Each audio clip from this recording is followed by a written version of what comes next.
Nëse keni kohë që po mendoni se si të hapni ngjyrën e flokëve, por nuk doni ta bëni këtë duke përdorur ngjyra artificiale me plot kimikate në to, atëherë ka një zgjedhje natyrale edhe për këtë. Lulja e kamomilit njihet për vetitë e saj qetësuese mbi lëkurë, por gjithashtu edhe për vetitë e saj zbardhuese në flok.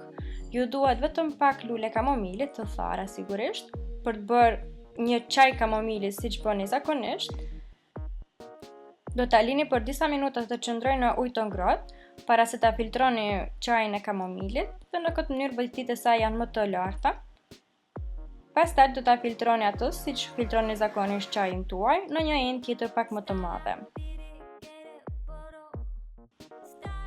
Për të shtuar sa më shumë vetitë zbardhuese në flok, do të shtoni edhe një lugë mjaltë dhe ta përzjeni derisa të tretet të tëra.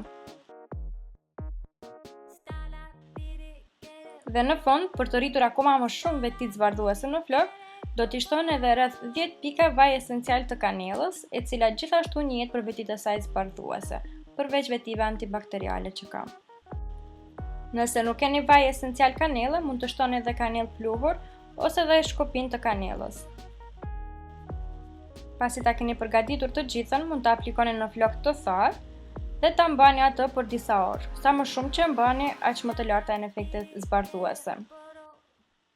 Për më shumë efekt, mund ta mbështillni kokën me një qese dhe ta mbani ashtu për disa orë, ose edhe të qëndroni në diell për sa më shumë kohë që të keni mundësi. Dhe pasi t'i keni larë flokët dhe pasi t'i keni tharë, do të shikoni edhe rezultatet e ndryshimit të ngjyrës. Këtë maskë zbardhuese për flokët mund ta bëni sa herë të doni derisa të arrini rezultatet e dëshiruara. Nuk ju bën ndonjë dëm ansor për flokët e as për lëkurën.